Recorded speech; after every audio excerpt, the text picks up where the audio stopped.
Após passar anos sendo enganado pela religião católica e mais alguns anos enganado pela religião evangélica, eu resolvi estudar a fundo as doutrinas dessas duas religiões e também os ensinamentos do Messias. A partir do momento que eu comecei a estudar, eu vi que os ensinamentos do Messias eles vão totalmente ao oposto dos ensinamentos que se fazem dentro dessas duas religiões principalmente. Independente da instituição, que seja Assembleia de Deus, Congregação, Batista ou etc. Qualquer uma delas, e até mesmo a católica, estão juntas de um lado e os ensinamentos do Messias estão indo a totalmente oposto. Se você recebeu um DVD com esse vídeo ou está assistindo pela internet, de uma forma ou de outra você está assistindo gratuitamente. Eu peço apenas um pouco da sua atenção para que você entenda as palavras que eu quero te passar, principalmente se você fizer parte de alguma dessas doutrinas religiosas que eu citei. Essas doutrinas religiosas elas são sustentadas por duas formas de entrada de dinheiro, ou dízimo ou ofertas. O dízimo seria 10% do salário de recebimento de cada membro, e as ofertas segundo o coração de cada um. Mas eu garanto para você que analisando todas as palavras do Messias e todos os ensinamentos que estão na Bíblia, elas não dão amparo para nenhuma situação como essa, e que para seguir os ensinamentos do Messias não é necessário nada disso. Hoje eu vou falar apenas do dízimo. O dízimo é uma das formas mais influentes de arrecadar dinheiro dentro dessas denominações, tanto a católica quanto a evangélica. Então eu dividi esse estudo em 3 partes.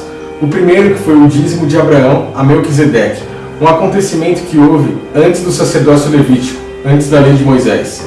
A segunda parte é o dízimo de Jacó, o tão falado dízimo, os 10% que existiu na lei de Moisés entre o povo judeu.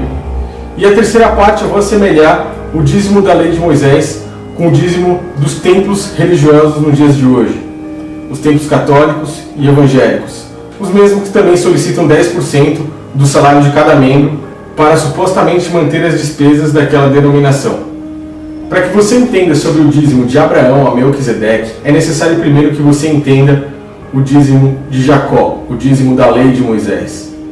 Então, se você estiver assistindo o vídeo por um DVD, o dízimo de Melquisedeque entrará no final disso tudo. Se você estiver assistindo pela internet, o próximo vídeo a ser colocado será o dízimo entre Abraão e Melquisedeque. Mas logo de cara, eu já lhes digo que esse dízimo não tem nada a ver com doutrinas religiosas no tempo de hoje, e muito menos com dinheiro. Em um certo momento da vida de Jacó, ele faz uma promessa ao Criador. Se ele conseguisse ir e voltar são e salvo de um certo lugar a outro, e o Criador o protegesse de todos os perigos durante esse caminho, ele daria 10% daquilo que o Senhor entregasse para ele. A vida de Jacó continua. O próprio Criador muda o nome de Jacó para Israel. E esse Israel tem 12 filhos, que são conhecidos como as 12 tribos de Israel. Porém, o próprio Jacó, Israel, jamais entregou 10% dos seus ganhos a ninguém, a nenhum sacerdote e nem ao próprio Criador. Esse mesmo Israel morre, e os seus 12 filhos dão continuidade com as 12 tribos de Israel. E uma promessa feita ao bisavô dessas 12 tribos, que no caso seria o próprio Abraão, o Criador multiplicaria essa descendência dele e colocaria eles em uma terra, no caso seria a terra prometida, e no caso seria Canaã. Em um certo momento da descendência de Israel, da descendência de Jacó, eles conseguem conquistar essa terra prometida. E assim inicia todo o ciclo de dízimos. A partir do momento que eles tomam posse daquilo que o Criador deu para eles, que no caso seria a terra, eles têm que cumprir pelo pai deles a promessa que foi feita ao Criador. Lhes devolver 10% de tudo aquilo que o Criador tinha dado, que no caso seria a terra. Como é que eles devolveriam isso para o Criador? Então eles criaram um ciclo sacerdotal para que se cuidasse das coisas sagradas. Eles separaram a terra em 11 partes. Por mais que eles fossem 12 tribos, eles separaram a terra em 11 partes. Uma das partes, que seria uma das tribos, ficou sem herança na terra. Eles não tinham como plantar nem colher, nem criar seus animais. Então essa tribo, que seria a tribo de Levi, eles ficaram responsáveis para cuidar das coisas sagradas, que seriam o próprio tabernáculo do Criador, e qual Moisés incluiu vários rituais a serem feitos e vários sacrifícios de animais a serem cumpridos. Então, como uma forma bem planejada de um ciclo perfeito, as 11 tribos dariam cada uma 10% dos seus alimentos e parte em animais, que todos foram dados pelo Criador. Esses 10% eram arrecadados pela tribo dos levitas, o qual, somando as 11 tribos, eles somariam 110%, e que tinham a obrigação de dividir com os órfãos, as viúvas, os pobres e os necessitados de Israel. Uma das primeiras coisas que você deve entender e tirar como base para comparar com os dízimos no dia de hoje é que em Israel, naquela época, eles não entregavam em momento algum dinheiro. Eles tinham que devolver 10% daquilo que lhes foram entregues, que no caso seria a terra. Então, eles tiravam frutos, alimentos, cereais, tudo aquilo que a terra produzia e que era dado do Criador a eles para devolver em forma de dízimo, em forma de 10%. Eles devolviam 10% da colheita, 10% do seu plantio. E nenhuma das pessoas que trabalhavam de qualquer forma, em qualquer forma de serviço em Israel, como carpinteiro, pedreiro, padeiro, soldado, médico, de qualquer forma, eles não devolviam 10% de seus salários de forma alguma. Eram apenas os frutos entregues pela terra. A maioria dos pastores nesse caso vai dizer exatamente a mesma coisa, que não existia dinheiro, não existia moeda física ainda nessa época da humanidade.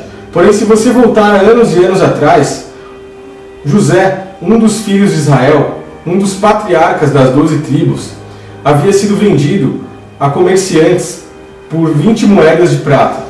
Isso derruba por terra todas as supostas refutações que os pastores vão fazer para arrecadar dízimo nos dias de hoje em dinheiro. Então, de tempos em tempos, pelo que as escrituras nos dizem, que de 3 em 3 anos o povo se unia para entregar esses 10% de cada tribo em um único determinado lugar, o tabernáculo sagrado que era cuidado pelo povo levita.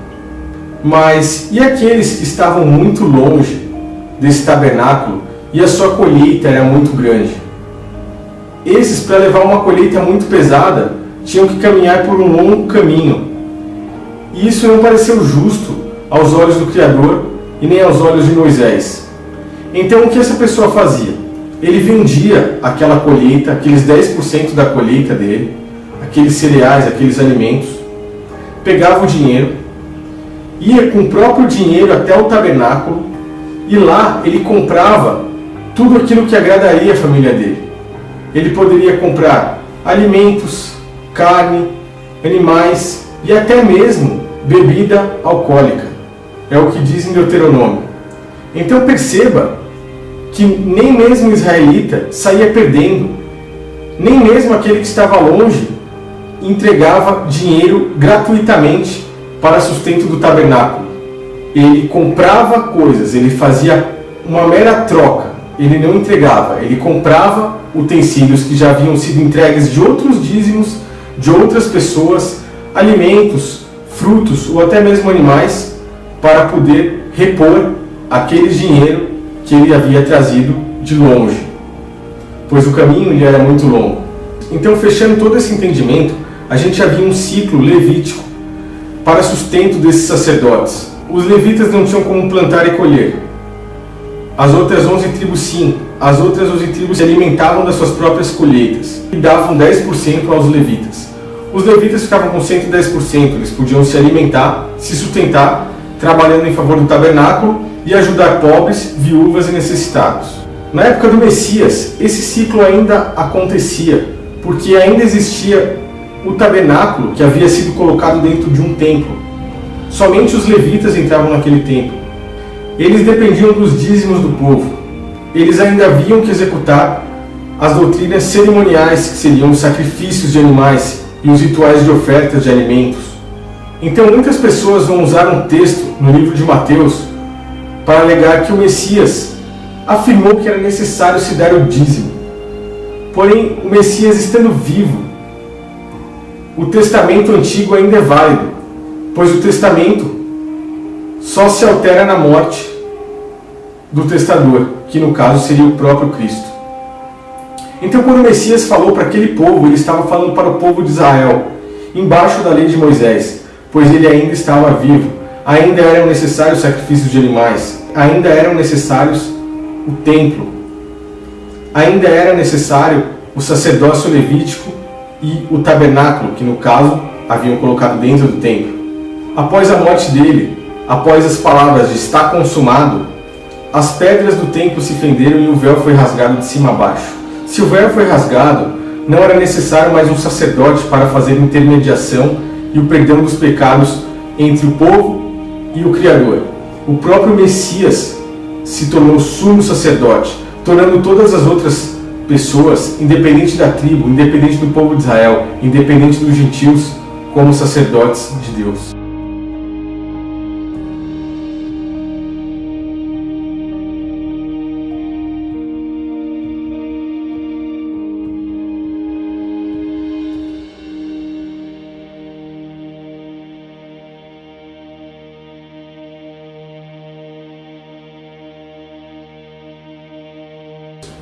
Então todos tiveram acesso livre ao Criador.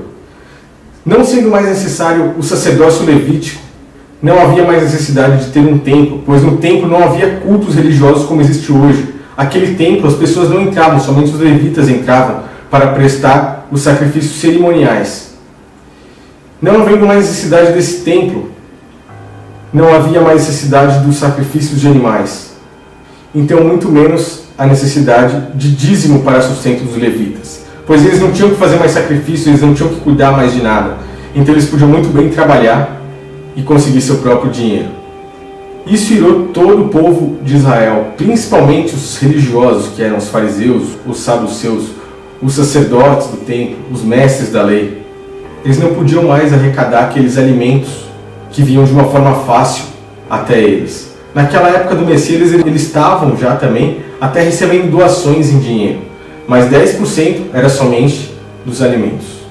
Então, quando o Messias disse "está consumado", todo esse ciclo levítico de dízimos, de alimentos, de templo, de sacrifício, acabou ali. Por isso o mataram. E poucos padres e pastores vão ensinar isso aos seus membros, pois eles usam disso para arrecadar dinheiro, para manter seus templos de cultos ritualísticos nos dias de hoje, o que não tem nada a ver com o templo naquela época. O livro de Hebreus deixa bem claro que somente as 11 tribos poderiam pagar esses 10% em alimentos como dízimos. E somente uma tribo, a tribo de Levi, poderia receber. Então perceba que era um ciclo fechado em Israel. Estrangeiros não podiam fazer parte disso. Estrangeiros que moravam em Israel, por mais que tivessem parte na terra, eles não podiam plantar e entregar seus dízimos ao tabernáculo. Eles não tinham nada a ver. Quanto mais nós, meros brasileiros, mais de 2000 anos desses acontecimentos todos. Quem são esse povo que recolhe 10% do nosso dinheiro? Que pede 10% em nome do Criador? A minha intenção não é de forma nenhuma fazer com que você perca a fé no Criador e muito menos no Messias. Pois a partir do momento que eu comecei a descobrir essas verdades e essas mentiras, eu percebi que o meu espírito se aproximou muito mais deles do que quando eu frequentava cultos cheios de mentiras, cheios de doutrinas criadas por homens, e tudo para arrecadação de fortunas e fortunas de dinheiro, tanto evangélica quanto a católica, pois a católica é muito mais poderosa do que a evangélica e possui muito mais dinheiro e recebe também em forma de dízimo. Mas como começou esse recebimento de dízimos em forma de dinheiro? Pelo que poucos sabem, os evangélicos são as pessoas que protestaram contra a religião católica. Essa religião iniciou há mais ou menos 500 anos atrás com a iniciativa de um padre chamado Martinho Lutero. Então muitas doutrinas da religião evangélica vieram da religião católica. Por isso eu costumo dizer que uma é filha da outra. A protestante é filha da católica. Ela é uma religião da mesma forma e com muitas doutrinas iguais. No ano de 585 d.C., em um concílio feito pelos líderes católicos, pelos papas católicos, chamado Concílio de Macon, foi determinado que dízimos, 10% do salário de cada membro, de cada pessoa, em Roma, deveria ser entregue à religião católica em dinheiro, e com o seguinte aviso: será excomungado aquele que não pagar o dinheiro, os 10% do dízimo, à religião católica. Até aí, pessoas que seguiam os ensinamentos do Messias nunca, jamais estavam acostumadas a dar dinheiro a nenhuma religião católica para sustento de templo nenhum. Isso é uma doutrina criada por homens há mais ou menos 1500 anos atrás, e que até hoje funciona muito bem, pois eles reergueram o Império Romano, que hoje é o Vaticano, com a arrecadação de todo esse dinheiro. O que poucos sabem e o que muitos pastores usam é o livro de Malaquias, o qual diz: poderia o homem roubar a Deus? O problema que poucos explicam e o que poucos ensinam aos membros é que leiam o livro de Malaquias todo. O livro de Malaquias é um livro bem pequeno, e que se você ler, você vê logo no começo dele que todas aquelas palavras do livro de Malaquias se referiam aos sacerdotes levitas, aqueles que recebiam o dízimo e os quais tinham a obrigação de repartir com pobres, com viúvas, com necessitados, e não estavam fazendo isso. Você pode ver que as bênçãos que eram derramadas pelas janelas do céu não passam de chuva, pois era água para regar aquelas plantações, os quais delas mesmo vinham os dízimos. E que o devorador, que os religiosos colocam tanto na mente das pessoas, que é Satanás, que vai tomar o seu dinheiro, que vai tomar o seu lucro, que não vai te deixar prosperar nessa vida material, era apenas os gafanhotos, os quais comiam as plantações. Então todo aquele livro de Malaquias é escrito a sacerdotes de Israel, jamais a brasileiros como eu, como você. Porém, eles que deveriam ensinar isso para a gente, mas jamais vão ensinar, pois para eles é muito conveniente receber 10% de salário de cada membro. A cada 10 membros eles têm um salário de uma pessoa. Imagine a quantidade de salários e salários e salários que as instituições grandes não recebem nos dias de hoje. Antes de finalizar esse vídeo, eu gostaria de deixar 2 frases do próprio Messias para que você reflita. De uma fonte não jorra 2 águas, ou jorra uma água boa ou uma água ruim. E pelos seus frutos vocês conhecerão quem são os falsos profetas. Se eles têm frutos de mentira, precisam ensinar mentira para poder arrecadar dinheiro para sustentar uma suposta obra que dizem ser do próprio Criador, então eles não estão com o Criador. Abra seus olhos quanto a isso. O verdadeiro Criador jamais habita em templos feitos por mãos de homens. Enquanto eles pedem dinheiro para sustento desses templos de pedras, o verdadeiro templo do Criador, que são pessoas necessitadas, que estão precisando muito mais, estão aí passando fome, passando frio, passando sede nas ruas, e as pessoas não enxergam. Enxertam quantidades grandes de dinheiro nesses templos que para nada servem, só servem para fechar as portas dos céus diante de cada membro. São cegos guiando cegos. Então o meu conselho é que abra seus olhos, pesquise a cada dia mais. Meu nome é Thiago Lima. Se você quiser assistir mais vídeos, acesse o meu canal no YouTube.